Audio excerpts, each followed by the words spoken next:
Bonjour Jacques, merci Bonjour d'être Georges. à nouveau sur Fréquence Populaire pour cette émission récurrente, ton émission d'analyse qui mixe l'économie et la géopolitique. Et justement, aujourd'hui, on va parler de nos amis outre-Atlantique et en particulier du chevelu doré, euh, le punk Donald Trump qui annonce tout et son contraire. Il a sûrement de très bonnes raisons pour cela. Il y a des questions de politique intérieure, des questions de politique internationale. Il cache bien ses cartes, mais il a quand même fait une annonce à Davos, enfin pas de Davos, mais de Washington, puisqu'il ne s'y est pas rendu Mm. directement, qui a un peu inquiété euh, les entrepreneurs de différents pays, en particulier les Européens, puisqu'il a annoncé des tariffs, avec ce terme américain, donc des taxes sur les importations. Et il considère que toute une série de pays, le Canada, le Mexique, l'Europe, la Chine, la Russie et le reste du monde, ne sont pas corrects avec les États-Unis, qu'ils devraient payer des taxes. Et il annonce des taxes sur le Canada, sur le Mexique, bientôt sur l'Union européenne. Et on va voir avec toi qu'est-ce que cela signifie et quelles sont les conséquences. Et justement, Jacques, quelles sont est-ce que réellement il va le faire? Est-ce que ça sert pour négocier? Est-ce que ça sert à un jeu géopolitique ou ça sera une réalité? Bon, alors première chose qu'il faut dire, c'est que les taxes aux importations, hein, ce qu'on appelle en anglais les tariffs, c'est pas du tout un scandale. Ça peut être tout à fait une politique économique que l'on met en place. Ça pose pas de problème. Après, il faut voir que dans le cas des États-Unis, on a en réalité trois groupes de pays. Alors, il faut d'abord savoir que 3 pays font à peu près 50% des importations américaines, la Chine, mais le Canada et le Mexique. Alors, prenons d'abord ces 2 pays, le Canada et le Mexique. C'est en réalité un commerce de sous-traitance. C'est-à-dire que c'est ce qu'on appelle dans le jargon des économistes le commerce intra-branche. Autrement dit, l'industrie automobile américaine achète ou fait produire des composants au Canada pour des raisons de compétences, pour des raisons de coût aussi, même chose par exemple pour le Mexique, et les réimporte pour faire l'assemblage final du véhicule. Tout Ce ça que, dans l'accord de l'ALENA, on est d'accord? tout à fait, dans le cas de l'ALENA qui avait été modifiée lors du premier mandat de Donald Trump, où d'ailleurs il avait introduit une clause de salaire minimum, ce qui était quelque chose d'extrêmement intelligent. Bon. Donc, en fait, ce commerce, il est très difficile de le toucher. Et on a bien vu que les menaces de tarifs, les menaces de taxes sur le Mexique et sur le Canada, ça avait pour premier but d'obliger les gouvernements de ces pays à être beaucoup plus stricts contre le commerce de fentanyl. Le commerce de cette drogue qui est absolument qui produit des ravages aux États-Unis. Bon. Ce que les pays ont fait, d'ailleurs. La présidente mexicaine a déployé 10 000 hommes de la garde nationale, ce qui est l'équivalent de l'armée, au Mexique sur la frontière. Bon. Donc, ça a marché, et ça veut dire que les futures taxes ne seront pas appliquées ou seront appliquées de manière beaucoup moins importante. Bon. Donc ça, c'est un premier point. Deuxième cas, bah, la Chine. La Chine qui représente un peu plus de 16% du commerce extérieur, enfin des importations américaines. Et là, on est dans une logique de guerre commerciale. Donc, il est très clair que les taxes aux importations, les droits de douane vont être augmentés, que les Chinois vont répliquer, que les Chinois ont déjà introduit des mesures visant à limiter leurs exportations, voire à les interdire, leurs exportations de terres rares vers les États-Unis. Donc là, on est classiquement dans une logique de guerre commerciale. Et cette guerre commerciale, il faudra bien à un moment donné la stabiliser, je ne dis pas l'arrêter, mais simplement la stabiliser. Mais ça, Trump, visiblement, pense à une négociation globale avec les dirigeants chinois. Donc ça, c'est un deuxième cas. Et puis, il y a le cas de l'Europe. Dans le cas de l'Europe, en réalité, on est dans une logique de prédation vis-à-vis de l'industrie européenne. Pourquoi? Parce que d'ores et déjà, les États-Unis bénéficient d'un avantage évident sur les coûts de l'énergie. J'ai vu circuler des différents chiffres. Bon, globalement, il semble que la différence On en avait entre le... parlé ici avec le patron de Michelin, qui, lors de Oui, son audition, a donné des prix qui semblent, en tout cas, qui semblent être ceux qui sont appliqués à Michelin, et il a montré que c'est 3,5 fois voilà. inférieur pour le gaz aux États-Unis et 2 fois inférieur pour l'électricité. Voilà, tout à fait. C'était les chiffres que j'allais donner, c'est des chiffres qui sont confirmés par différents experts. Bon, si en plus les entreprises qui sont basées en Europe, qu'elles soient européennes ou non d'ailleurs, hein, si ces entreprises sont pénalisées quand elles exportent vers les États-Unis, bah, évidemment, ça va accélérer encore la délocalisation vers les États-Unis. Et là, il faut bien comprendre que dans l'imaginaire de Donald Trump, l'Europe, d'une certaine manière, n'existe plus. Alors, pour des raisons à la fois de réalisme politique, mais aussi très idéologique. Hein. Bon, par exemple, il considère que l'Europe, c'est ce qu'il appelle le wokistan, que nous sommes des gens complètement décadents, dépravés. Bon, là, on est dans de l'idéologie. C'est Mais il y aussi a une aussi, zone vassalisée. oui, et c'est aussi ça le point important. Et il considère que eh ben, des vassaux n'ont pas développé une industrie et que l'industrie, elle doit être rapatriée vers le dirigeant, le pays dirigeant, c'est-à-dire les États-Unis. Donc, en réalité, on voit bien que ces droits de douane jouent sur trois groupes de pays différents. Alors, il y a les pays avec lesquels les États-Unis vont être en guerre commerciale, la Chine, l'Inde d'ailleurs, dans une moindre mesure, mais l'Inde pèse aussi. Hein, et le fait que les Chinois et les Russes soient en train de s'entendre sur la production du Sukhoi 57 en Inde, ça ne va pas faire plaisir aux Américains, très clairement. Bon, il y a des pays Et puis sur l'Inde, lesquels, c'est la Chine d'il y a 20 ans. Ça sera bientôt un oui, adversaire considérable, industriellement. tout à, tout à fait, même si c'est, enfin, c'est la Chine économiquement, mais c'est pas la Chine politiquement. Il y a une grande tradition de politique étrangère indienne, de non-alignement. Bon, c'est un cas quand même assez particulier. Et puis, bon, je le dis sur le mode de la plaisanterie, mais les Chinois sont en fait les véritables héritiers de l'Empire britannique. La preuve, ils jouent au cricket et au polo. Bien. Euh, une fois que ceci est dit, il est très clair qu'on a un groupe de pays, Chine et Inde, par rapport auquel on est dans une logique de guerre économique. Alors, guerre économique, il faudra stabiliser à un moment donné, mais on est pour l'instant dans une logique de guerre économique. Est-ce qu'elle est légitime, cette guerre, de ton point de vue, de la part des États-Unis? Bah, il faut savoir ce qu'on veut.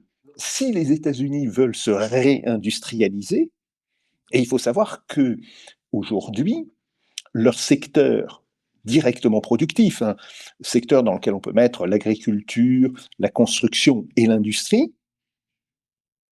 ça représente 21% du PIB. 79% du PIB, c'est les services. Donc, ce qui donne une mesure de la désindustrialisation américaine. L'industrie elle-même ne pèse plus que 15% du PIB aux États-Unis. Donc, que les États-Unis se posent la question d'inverser un petit peu cette tendance et de faire remonter, par exemple, le taux de l'industrie dans le PIB autour de 23-24%, c'est légitime.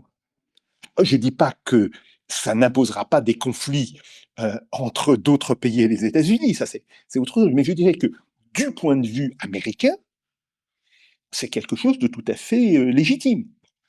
Ce que nous-mêmes nous voudrions pour la Tout à France, fait. pour l'Europe. Tout à fait. C'est parfaitement légitime. C'est pour ça que je posais la question, parce que certains voient ça comme complètement illégitime, c'est inadmissible. En fait, c'est complètement rationnel comme Tout attitude. à fait. Tout à fait. Bon. On a le cas du Mexique et du Canada, mais qui n'est pas économique. Là, c'est un problème politique. C'est grosso modo, il faut. L'idée de Trump, c'est de dire au gouvernement canadien, au gouvernement mexicain, écoutez, vous en faites pas assez dans la lutte contre le fentanyl et dans la lutte contre le trafic de drogue. Moi, je vous mets des taxes si vous ne bougez pas. Et de fait, il a bien fait bouger le Mexique. Donc, c'est une réussite. Et d'ailleurs, ce que l'on voit, c'est que le nombre de morts induits par le fentanyl était déjà en train de baisser. Le nombre de morts sur 2024 est un petit peu plus faible que celui de 2023, où ça a été l'explosion. C'est une véritable tragédie aux États-Unis. Bon, et donc on peut penser que oui, effectivement, si du côté canadien et du côté mexicain, on y met du sien, enfin on met de la bonne volonté, ils pourront non pas interrompre le trafic, mais ils pourront très sérieusement le limiter. Donc ça, c'est un deuxième. Et puis il y a le troisième cas, c'est les taxes vis-à-vis de l'Union européenne et des pays d'Europe. Et là, oui, ça va nous poser un problème. Il faudra qu'on réagisse. Il faudra que l'on montre aussi les dents, d'une certaine manière, en sachant quand même qu'il y a toute une série de productions qui sont très, je dirais, interpénétrées. Par exemple, dans Airbus, il y a 45 à 48% des composants qui sont américains. Mais chez Boeing, c'est la même chose. Ou plus exactement, 48 à 49% des composants de Boeing sont européens. Donc, on est à la fois des concurrents sur un certain nombre de produits, mais on est aussi dans une logique, en particulier dans l'aéronautique, dans une logique, je dirais, de commerce intra-branche.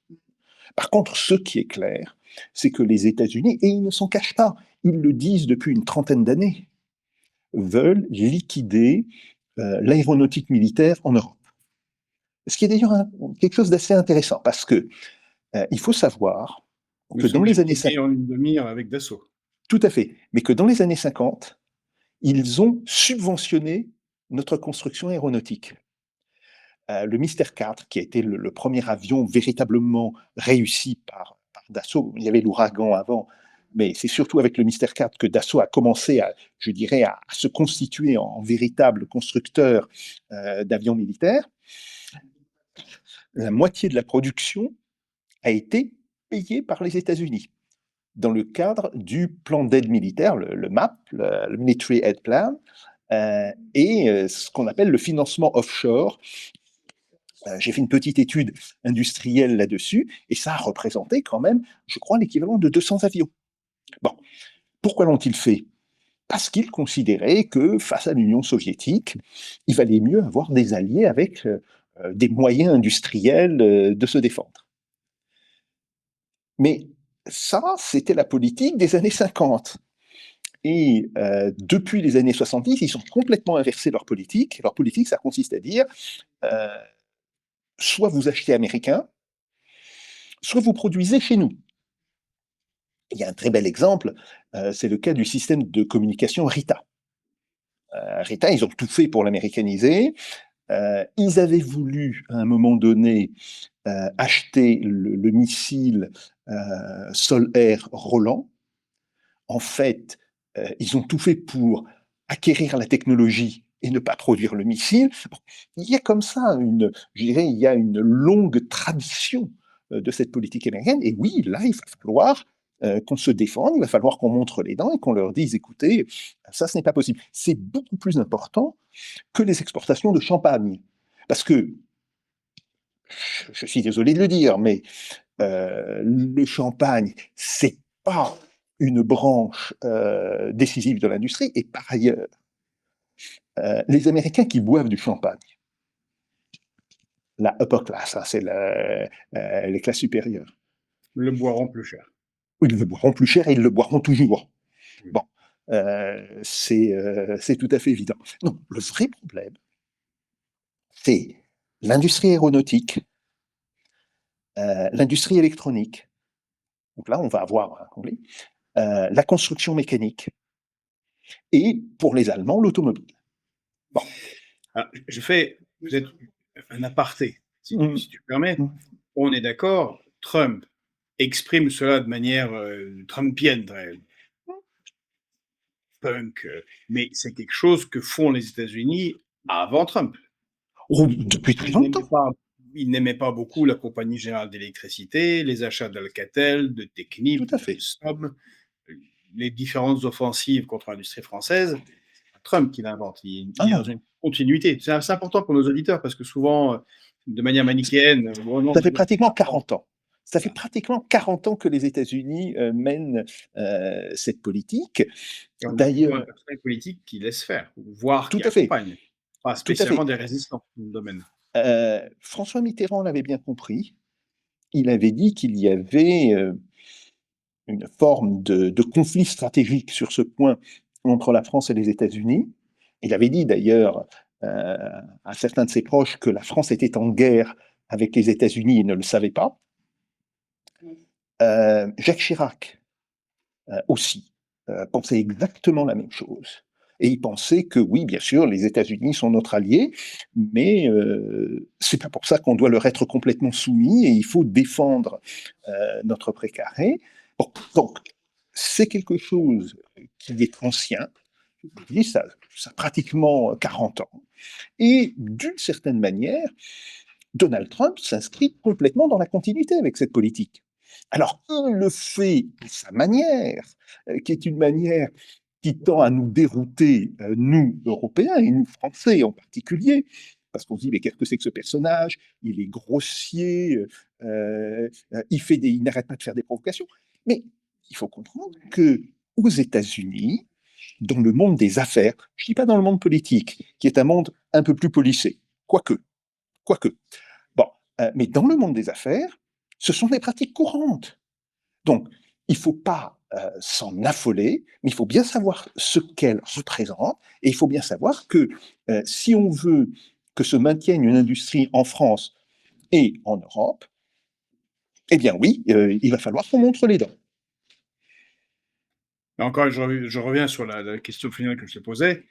On a, avec les von der Leyen, avec les Emmanuel Macron, les François Hollande, tous ces gens passés par la French American Foundation, par l'Atlantic Council, par différents think tanks, le German Marshall Fund.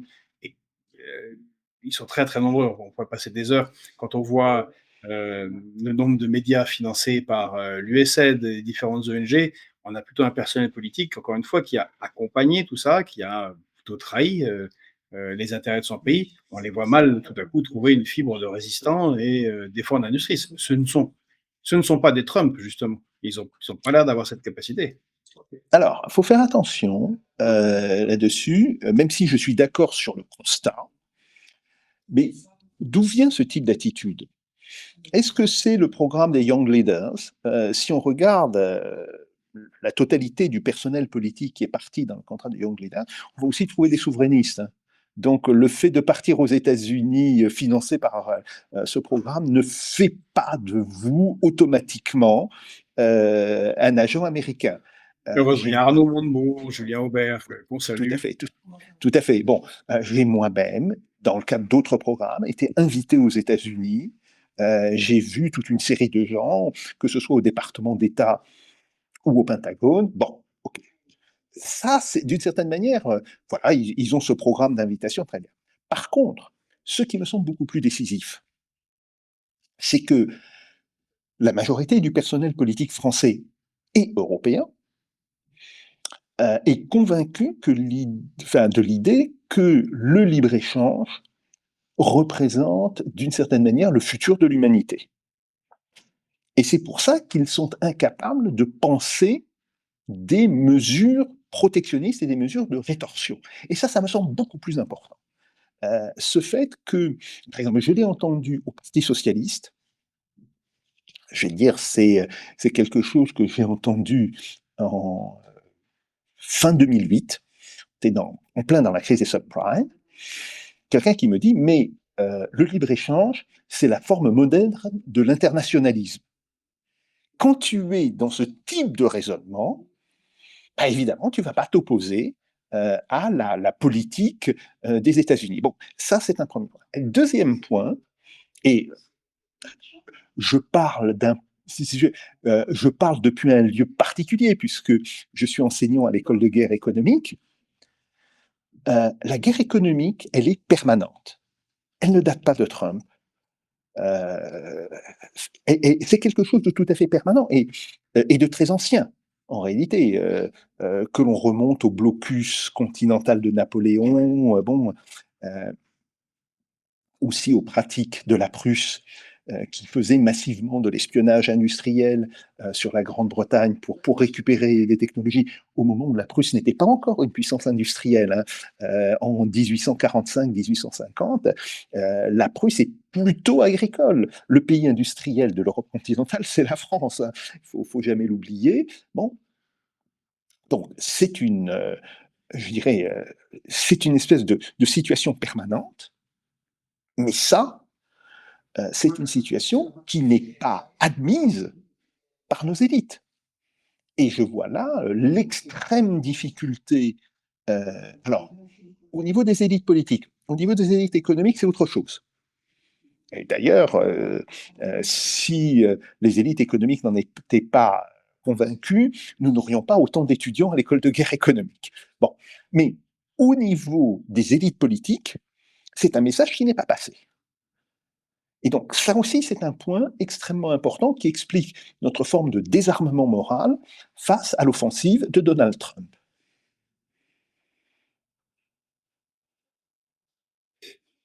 Quelles vont être les conséquences pour l'Europe, puisque cette guerre enfin, ces tarifs seront mis en place contre les Européens, ça a été promis, pour réindustrialiser les États-Unis. C'est un processus déjà en œuvre très clairement sous Joe Biden, accéléré par la guerre en Ukraine. Même sous Obama. Oui, sous On va même Obama. plus sous Obama. Bon. Quelles vont être les conséquences pour les Européens, et en particulier pour la France, qui est déjà dans un contexte de très sévère désindustrialisation, de comptes publics très mal tenus, et quasi-récession, puisque si j'ai bien compris, au quatrième semestre, nous avons moins 0,1% sur le PIB. Ce n'est pas grand-chose, mais enfin, ça pourrait être le début d'une récession. Quelles vont Oui. être les conséquences s'ils nous attaquent commercialement? Alors, s'ils nous attaquent commercialement, ou on répond ou on répond pas. Si on ne répond pas, c'est grosso modo la fin de l'industrie en Europe. Alors bien sûr, il restera toujours quelques petits morceaux, mais on voit déjà en Allemagne.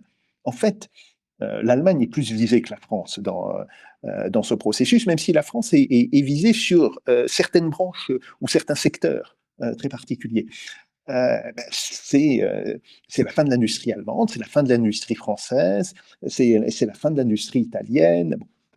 Oui, c'est ça ce qui nous menace. Or, il faut savoir qu'un pays où le PIB, c'est 90% de services, bon, où l'industrie, l'agriculture et la construction, ça représente 10%, c'est un pays qui aura toujours des salaires faibles.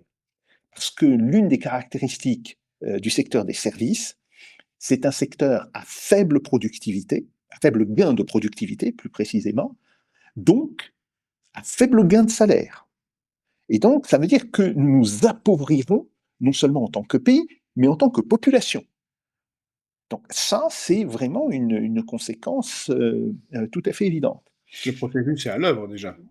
Le processus est à l'œuvre depuis des décennies, mais ça, c'est quelque chose qui va l'accélérer de manière extrêmement importante. Et donc, ce qu'il faut faire, c'est peut-être se mettre d'accord avec quelques pays, en particulier à l'Allemagne, expliquer à l'Allemagne, vous ne vous sauverez pas en sacrifiant l'agriculture française à votre industrie, parce que en réalité, Trump en a après votre industrie, et déjà d'ailleurs avec le prix de l'énergie, il est en train de tuer votre industrie.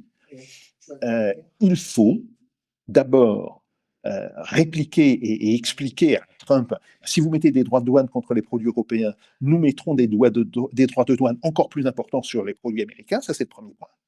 Et puis le deuxième point, il faut absolument retrouver des prix de l'énergie, que ce soit du gaz ou de l'électricité, beaucoup plus faibles. Donc, messieurs les Allemands, arrêtez vos bêtises par rapport au nucléaire, au secteur nucléaire.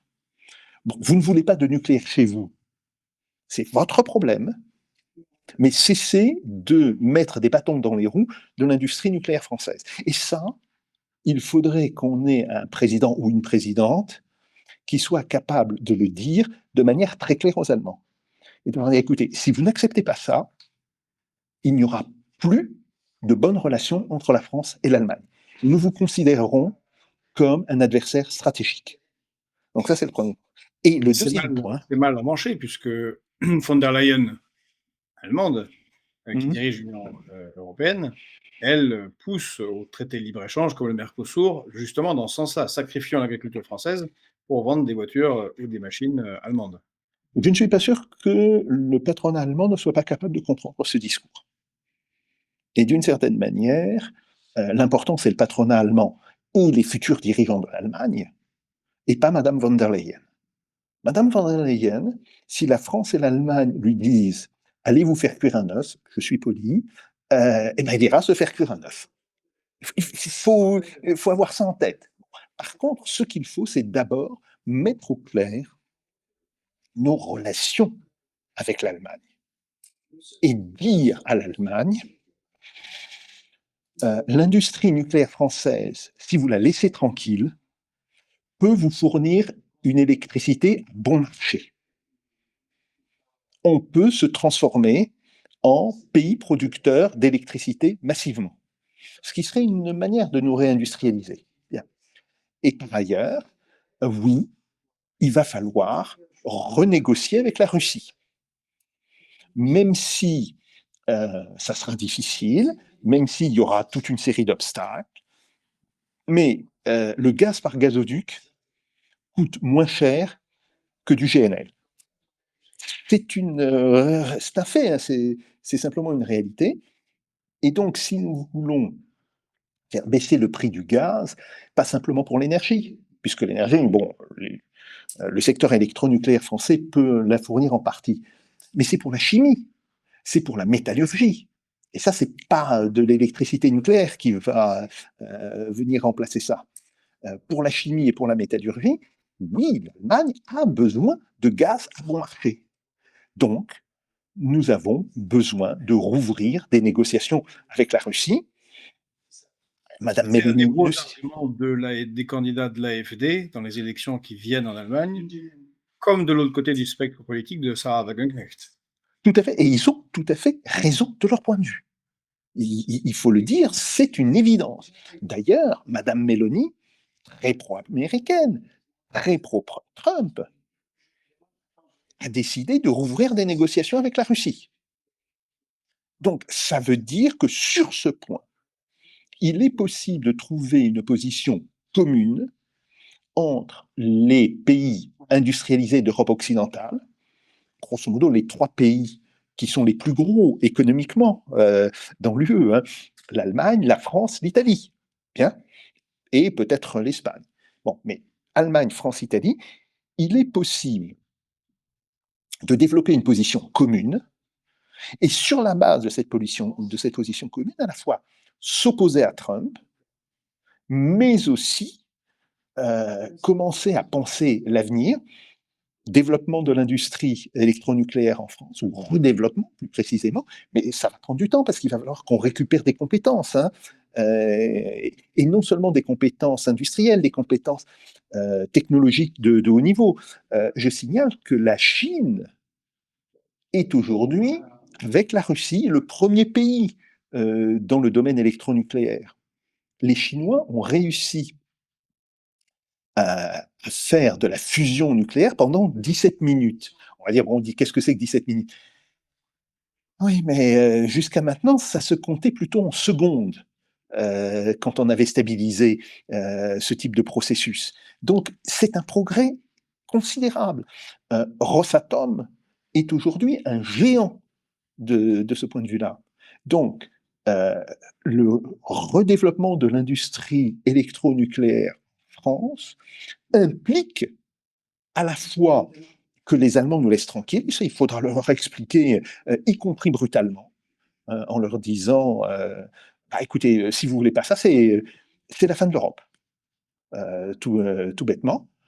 Mais aussi, il faudra négocier avec la Russie aussi sur ce point, parce qu'une partie de l'uranium que nous utilisons et que nous utiliserons dans le futur viendra de Russie. Et là, c'est la société Zwiel, c'est pas Rosatom, c'est une autre société, mais qui est aussi une société d'État, hein.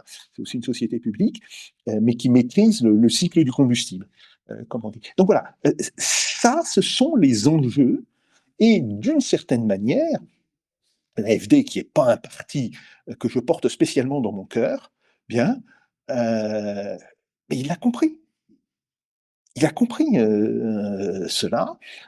Bon, Sarah Wagenknecht aussi, tout à fait. Bon, j'aurais plus de sympathie pour elle que pour les gens de l'AfD, c'est évident. Mais voilà, ces gens-là ont compris. Et d'ailleurs, je pense qu'il y a aujourd'hui une forme de grande révision euh, des idées qui est en train de se passer chez les démocrates chrétiens, CDU, CSU. Pense pas au SPD. Le SPD est, à mon avis, perdu de ce point de vue-là. Et, bon, Ne parlons pas de, des Verts qui flottent dans un éther irréel. tout à fait. Euh, Quelqu'un les appelait les verts de gris, mais c'est un autre problème. Euh, non, non. Feldgrau. Ouais, ouais, Pour que les gens comprennent, c'est le vert de gris, le Feldgrau, c'est oui, la couleur des oui, musulmans musulmans. voilà, tout à fait. Tout à fait. En fait, c'est plutôt avec les dirigeants conservateurs allemands où il y a une possibilité d'évolution des conceptions importantes, et qu'on les aime pas, ils peuvent constituer une base potentielle d'alliance entre la France et l'Allemagne. Très, très, très intéressant. Concernant les tariffs et les déclarations de Donald Trump, il en a fait également envers la Russie. Alors là, pour le coup, ça semble un peu plus ridicule compte tenu des volumes très faibles, vu les sanctions et la guerre qui dure depuis 3 ans, puis les sanctions depuis 2014. Il y a fort peu Mmh. d'échanges. Hein. On n'achète pas beaucoup de vodka russe aux États-Unis, mis à part la vente principalement d'uranium qui est Qui se vitale, je maintient et qui crois. se maintiendra. C'est 20%, au moins 20% de ce que tu Mmh. vises Mmh. en termes d'uranium des Américains. Quel sens ça a, cette saillie de Donald Trump? Déclaratoire, purement déclaratoire, parce qu'en même temps, il ne veut pas toucher au point important du commerce qui se maintient d'ailleurs entre la Russie et les États-Unis.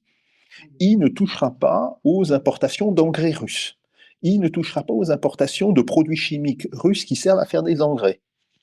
Il l'a dit très clairement. Bon, il ne touchera pas aux importations d'uranium enrichi de la Russie. Donc, je vais imposer de nouvelles sanctions, ce qui est une manière de dire, mais non, je ne suis pas pro-russe, moi aussi je suis prêt à taper du poing sur la table face à Vladimir Poutine, mais concrètement, il ne fera rien. Et d'ailleurs, c'est très intéressant. On voit que le commerce russo-américain est celui qui a été le moins perturbé dans les pays occidentaux par les sanctions. Euh, oui, il a un petit peu baissé, mais il a baissé beaucoup moins que le commerce entre la Russie et la France, la Russie et l'Allemagne, enfin la Russie et les pays européens. C'est là où on a un vrai effondrement du commerce, ce qui a amené la Russie d'ailleurs à se tourner vers l'Asie et à commercer essentiellement avec la Chine, l'Inde, l'Indonésie, la Malaisie, etc., etc. Bon, donc Pragmatisme américain, folie suicidaire tout à fait, européenne. tout à fait, tout à fait. Et donc là, je pense que ce sont des déclarations dont le but est essentiellement symbolique. Bon, il s'agit de marquer la fermeté de Trump face à de prochaines négociations avec Vladimir Poutine, mais pas plus. Il en va de même avec le pétrole, puisque Donald Trump a fait une annonce un peu bizarre dans ce sens-là, qu'il faudrait réduire le coût du baril euh, euh, et qu'il en ferait une demande à l'OPEP afin d'affaiblir la Russie et qu'il ne pourrait plus financer la guerre en Ukraine. Mais est-ce que c'est pas un peu suicidaire pour l'industrie pétrolière américaine, les gaz de schiste et ainsi de suite? Alors, il y a trois choses qu'il faut savoir là-dessus.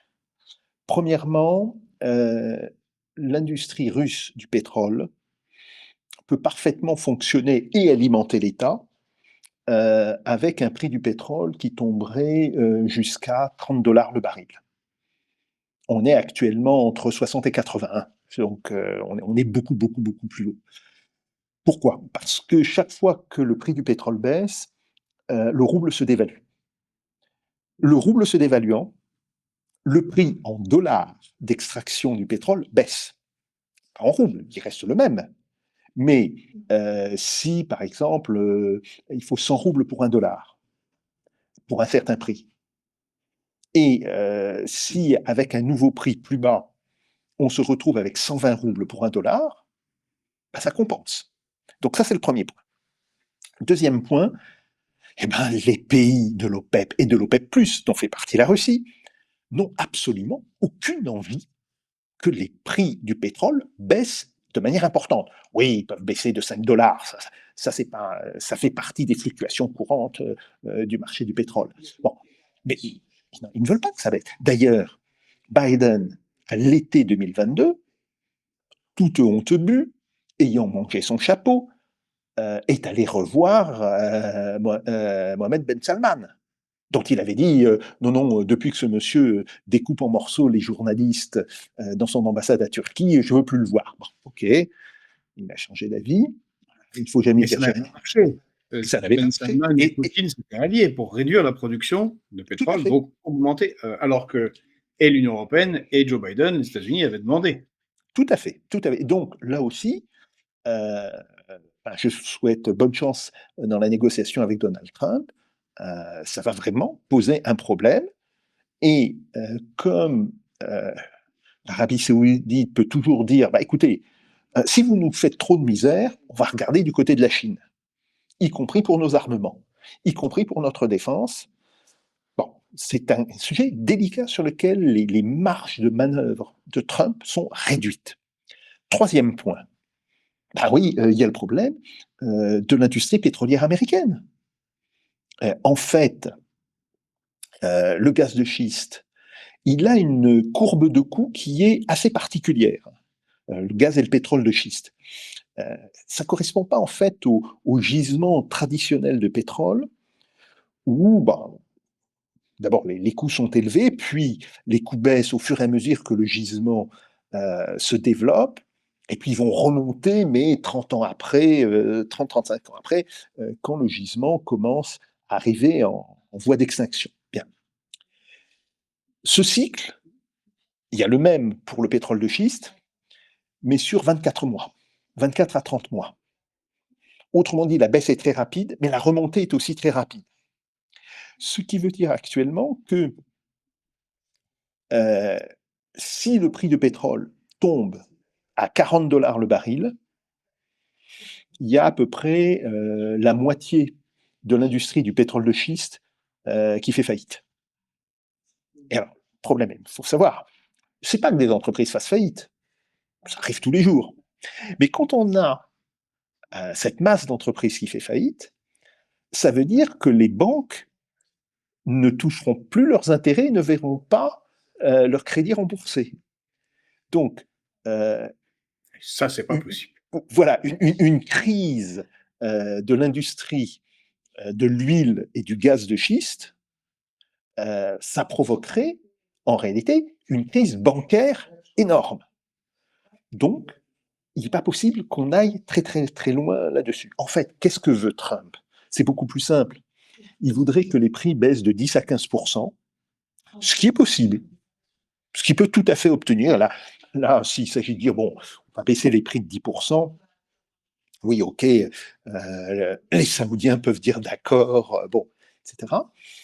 Pour faire baisser l'inflation aux États-Unis, pour compenser la hausse des prix qui sera induite par les mesures protectionnistes.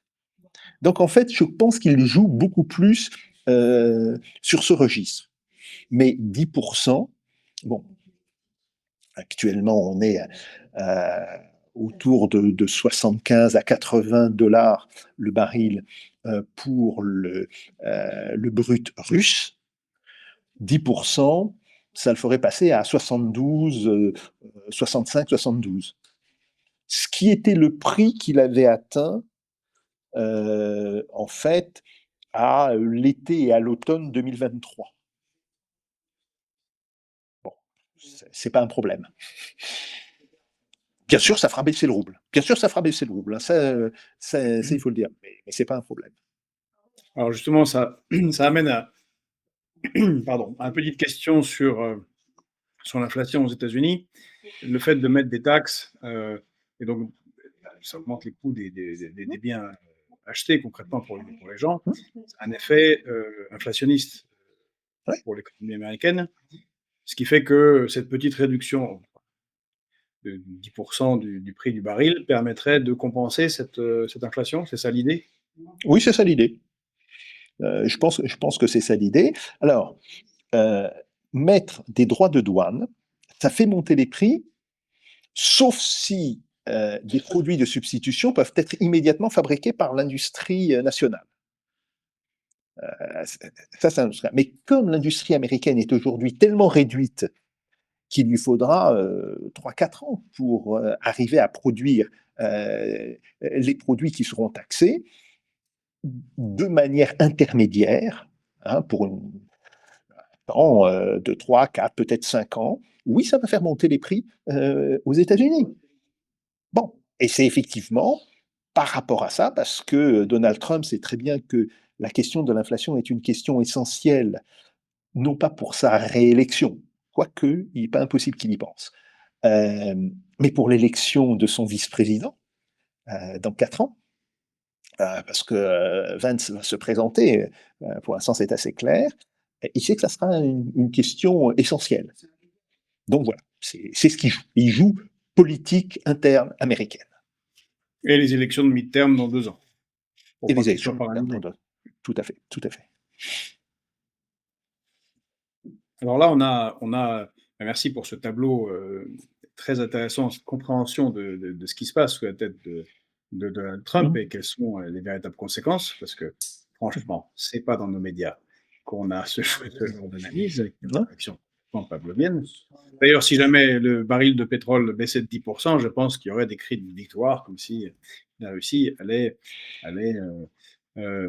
s'effondrer. Alors peut-être une question encore plus spécifiquement géopolitique, mais c'est aussi une de tes grandes spécialités. On parle de négociations entre Poutine et Trump, entre Russie et les États-Unis à venir. Euh, a priori, les négociations dont on parle seraient plutôt globales que juste des négociations comme on peut l'entendre sur LCI sur des bouts de centimètres carrés ou kilomètres carrés en Ukraine. C'est même peut-être secondaire dans la discussion qui se profile.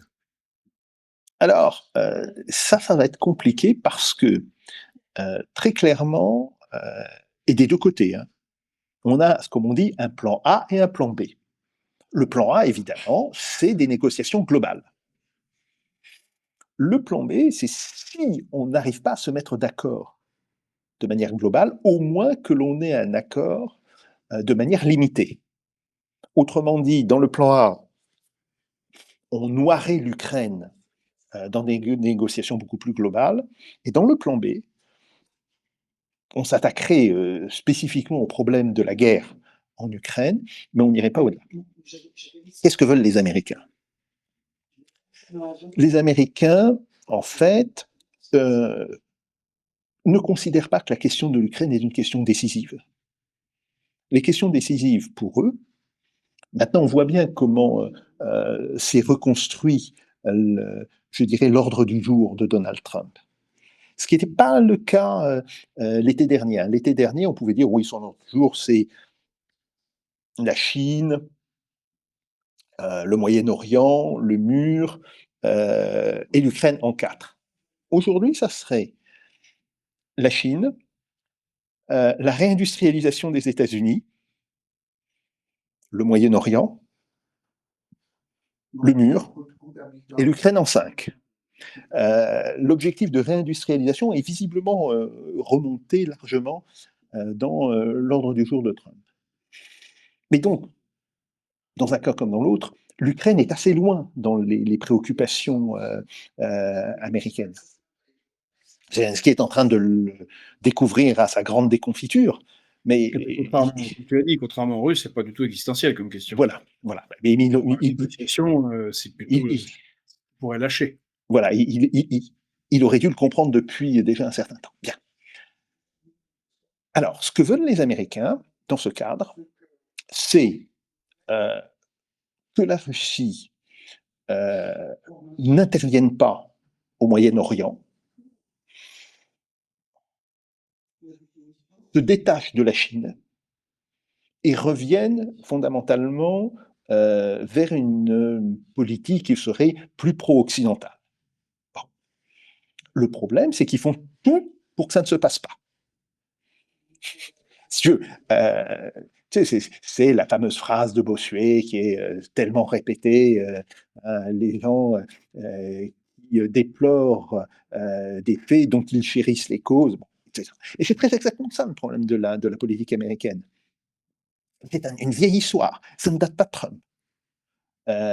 Dans mes discussions que j'avais à très haut niveau avec des dirigeants du renseignement et de la politique étrangère américaine, j'ai eu souvent des interlocuteurs qui me disaient, mais il faut que les Russes comprennent que l'alliance avec la Chine ne peut pas être leur avenir.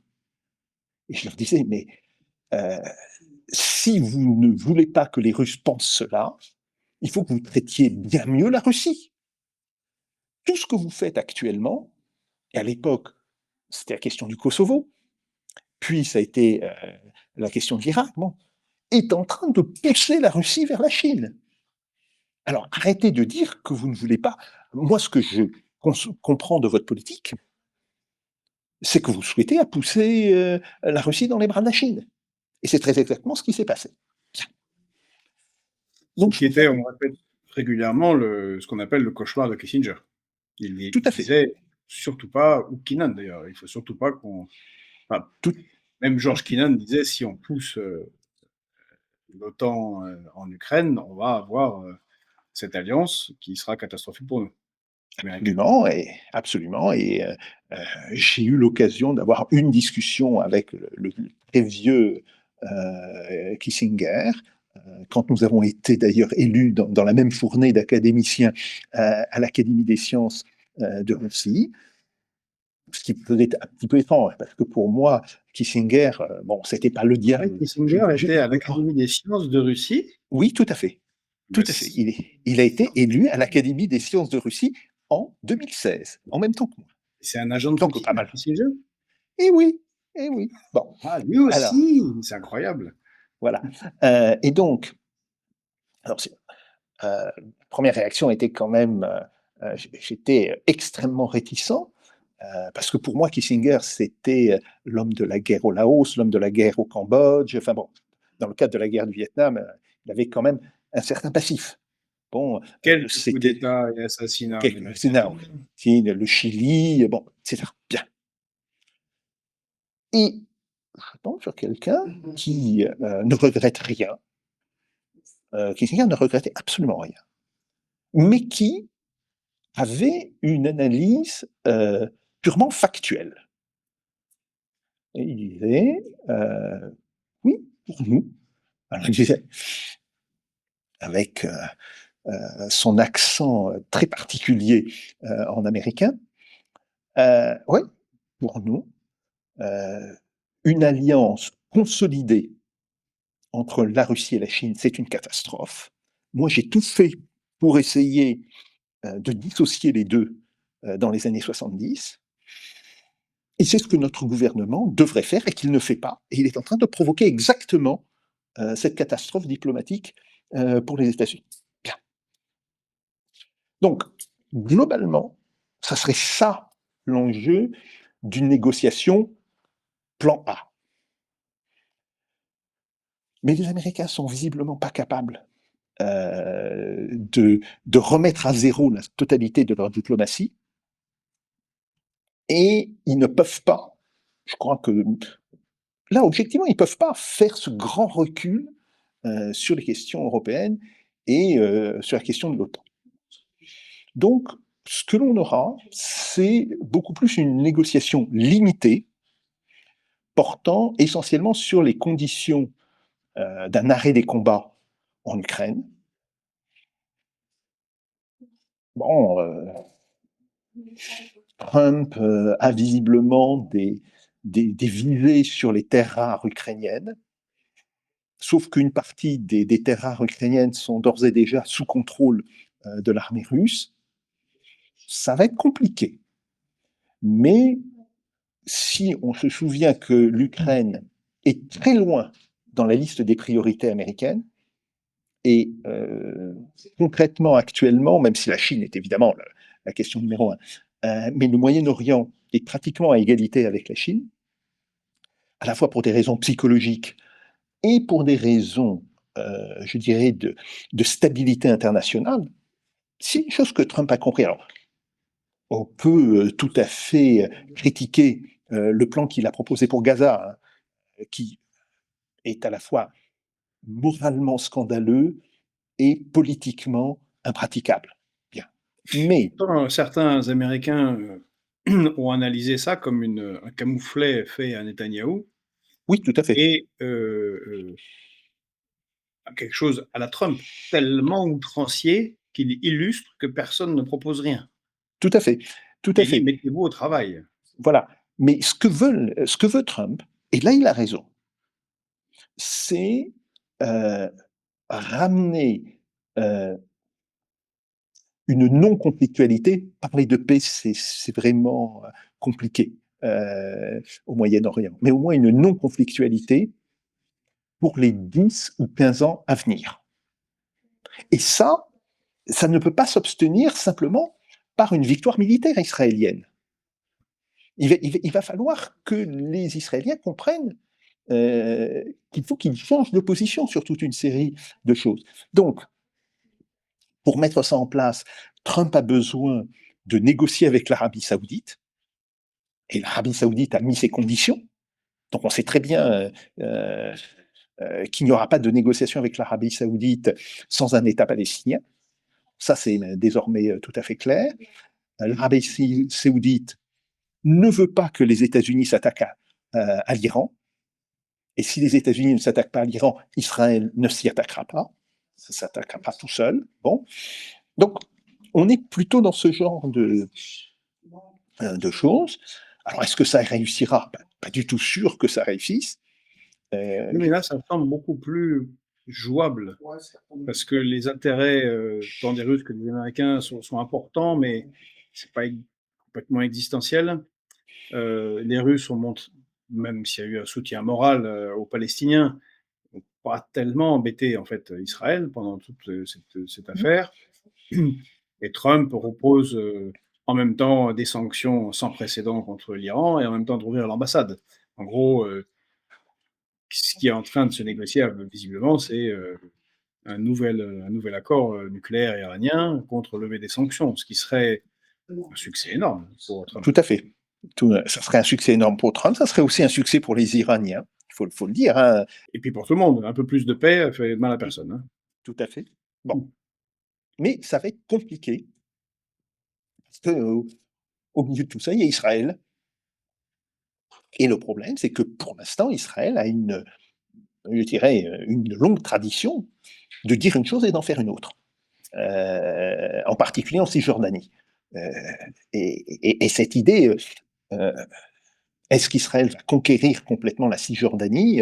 Est-ce qu'Israël va réussir à expulser des Palestiniens? Bon, c'est une question et donc ça risque de mobiliser la diplomatie américaine de manière considérable. Comme en plus, il y a le problème de la Chine, derrière, il y a la question de la réindustrialisation, il y a la question du mur, donc du blocage de l'immigration, ou en tous les cas, du blocage de l'immigration illégale, parce que c'est un point intéressant. Trump n'a pas dit qu'il était contre l'immigration. Il dit qu'il est contre l'immigration illégale. Autrement dit, les États-Unis ne reviennent pas sur leur politique globalement d'accepter des migrants. Au contraire. Mais il dit simplement, on veut que ça se fasse dans un certain cadre, un cadre légal, un cadre régulier et pas de manière irrégulière. En même temps, il semble, bon, c'est un autre sujet, mais il semble que le gros des illégaux entrant aux États-Unis entrent légalement, mais deviennent illégaux parce Oui, qu'ils ne reçoivent pas. oui, ben Et oui, là, un mur sert à rien pour ça. tout à fait. Alors, il n'y a pas que ça, il y a quand même eu beaucoup de gens qui sont passés par la frontière mexicaine de manière illégale. Bon, ok. Et donc, dans ces conditions-là, euh, le temps, si on calcule ça en temps, en termes de nombre de gens qu'on met sur le dossier et tant qu'ils peuvent y passer, le temps global consacré au règlement du conflit en Ukraine sera fortement très limité. Et quand on doit négocier avec plein d'autres idées dans la tête, fait que oui, bon, d'accord, on va négocier sur l'Ukraine, mais il y a d'autres choses peut-être plus importantes pour nous qui se passent, eh ben, on est amené à faire des concessions pour obtenir l'accord le plus rapide possible. Alors cet accord sera politiquement tout bonus pour Donald Trump. Voilà, j'ai réussi à obtenir un cessez-le-feu, etc. Bon. Et il pourra candidater pour le prix Nobel de la paix. Bien, c'est assez drôle d'ailleurs qu'il ait le prix Nobel de la paix. Euh, mais pour obtenir cela, il va devoir lâcher pas mal de choses. Bien. Donc on est dans cette situation, et dans une situation où il faut vraiment qu'on comprenne, et nous en particulier, nous Français et nous Européens, que la priorité de Donald Trump, c'est la Chine et le Moyen-Orient. Après, c'est des questions intérieures, réindustrialisation, maîtrise de l'immigration, et que l'Ukraine et donc la stabilité politique en Europe, ça vient très très très très loin dans son agenda. Et ça, c'est quelque chose qui n'est pas du tout compris ici, parce que nous restons avec une diplomatie, ou plus exactement des dirigeants politiques qui maintenant court-circuitent complètement l'appareil diplomatique, qui restent persuadés que la question de l'Ukraine est une question fondamentale pour l'ordre mondial. Ben non, ben non, c'est plus le cas.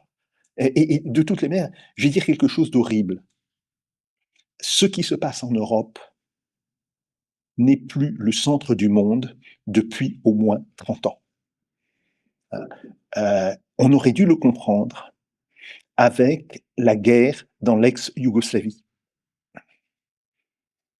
Mais en fait, pour les Américains, Ça a coûté cher, Sarajevo à l'Europe, 2 fois de suite, hein. tout à fait, ça a coûté très cher. Mais pour les Américains, toutes ces histoires, c'est jamais que des tribus européennes qui sont en train de se foutre sur la gueule et ça n'influence pas. Non, j'utilise volontairement ce terme, je l'ai entendu.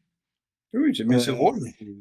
je l'ai entendu aux États-Unis. Hein. Un représentant du Pentagone me dit: Oh, those European tribes. Et on avait vraiment l'impression qu'on était une bande d'Indiens un petit peu batailleurs qui foutaient le souk dans une lointaine arrière-cour de l'Empire. Bon, ça dérangeait l'Empire, mais enfin pas tellement. Bon, s'ils veulent se foutre sur la gueule, qu'ils se foutent sur la gueule. Bon. Alors, Honnêtement, rencontrer des gens à haut niveau américains, c'est toujours une expérience assez particulière. par rapport à tout ce que tu viens de nous dire, du point de vue russe et du point de vue des BRICS, est-ce que tout ça n'est pas brouillon et instable et donc renforcerait les BRICS parce que les pays du Sud global pourraient trouver que la Russie et la Chine sont stables dans leurs relations internationales alors que les Occidentaux et les Américains sont très brouillons, instables, se retirent des accords qu'ils ont signés avec les Indiens du monde entier. Euh, et pour les Russes, très concrètement en Ukraine, comme c'est existentiel, on voit quand même mal le Kremlin être intéressé par un quelconque cessez-le-feu tant qu'il n'a pas tout pris jusqu'au Dniepr, plus Odessa. Alors, oui, tu as raison. Nous donnons beaucoup plus une image de confusion qu'une image de stabilité. Même si les Russes sont très sensibles au projet de Trump. Non pas qu'ils les approuvent, mais ils disent au moins, voilà, nous avons quelqu'un qui pense le monde d'une certaine manière, qui fait ce qu'il dit. Chose importante pour les Russes, hein, parce que ça réintroduit de la stabilité. Alors après, est-ce que ce qu'il fait a une véritable chance de se réaliser? Ça, c'est un autre point. Mais les Russes, par exemple, ils ont euh, vraiment étudié la possibilité que les États-Unis se replient sur un précaré qui serait en fait la Grande Amérique du Nord. Hein, au nord avec le Groenland et le Canada, incorporés plus ou moins légalement, plus ou moins de force ou par la persuasion, et Il y a beaucoup descendant, de terres rares, hein, il n'y a pas qu'en Ukraine.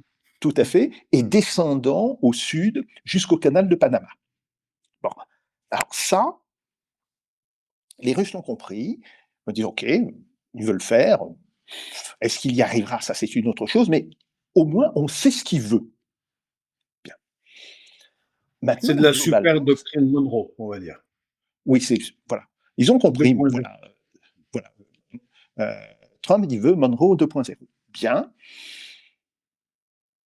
mais les contradictions au sein du monde occidental, oui, ça fait plutôt désordre. Et dans un cas comme dans l'autre, ils sont plutôt poussés à se rapprocher avec la Chine et à chercher justement à développer les BRICS de manière à ne pas être prisonniers de cette alliance avec la Chine. Parce que oui, cette alliance avec la Chine, elle va durer, etc. Mais elle pose aussi des problèmes aux Russes, comme elle en pose aux Chinois. Hein. Donc, tout le monde veut élargir les BRICS, ce qui s'est fait. Et le point important, et ça les Russes le disent depuis très longtemps, en fait c'est un discours que j'ai entendu être tenu par Primakov, euh, quand il a été pendant quelques mois le Premier ministre de Russie, que j'ai entendu par les conseillers de Vladimir Poutine, que j'ai même entendu de Vladimir Poutine lui-même, consiste à dire il faut des règles euh, pour gérer les relations entre les grands États. Bien sûr qu'il ne donne pas le même sens au mot règles que nous lui donnons. Pour lui, ce n'est pas des règles qui s'appuient sur un espèce de droit immuable, bon, etc. Il est beaucoup plus pragmatique. Il dit, voilà, ces règles doivent correspondre aux intérêts des uns et des autres. Et le problème, c'est que Trump, il bouscule les anciennes règles, Ça, les Russes, ils en ont fait leur deuil, hein. Ils savent très bien que l'ancien système de règles est mort. Mais ils ne créent pas des nouvelles règles. La seule règle qu'ils créent pour l'instant, c'est de dire nous d'abord, les autres après. Ça pose un problème. Et vous direz, ouh, il y aura des problèmes. Bien. Donc, ils vont beaucoup plus chercher à développer eux-mêmes, au sein des BRICS, un corps de règles et à chercher à l'étendre progressivement aux autres pays. Moi, je vois plutôt ça comme logique pour les 5 à 10 ans qui viennent. D'accord. Très, très intéressant. Bon, mais Jacques, merci beaucoup pour tous ces éclairages. Ça va très, très, très au-delà de ce qu'on entend ailleurs. Merci beaucoup, Jacques. C'est moi qui Si te vous avez remercie. aimé, c'est un plaisir de te recevoir toujours. Et donc, si vous avez aimé cette vidéo, je crois que vous serez nombreux. Je pense qu'elle est vraiment une de celles qu'il faut partager, liker, commenter. Ça sera intéressant puisque on se donne rendez-vous, Jacques, pour ta prochaine émission, le 28 février. Oui, tout Euh, à fait. et on abordera un autre sujet à ce moment-là. On vous fera la surprise. Encore une fois, merci à tous. Bonne journée. Et n'oubliez pas de liker, de commenter et de partager. À très bientôt. Au revoir à tous.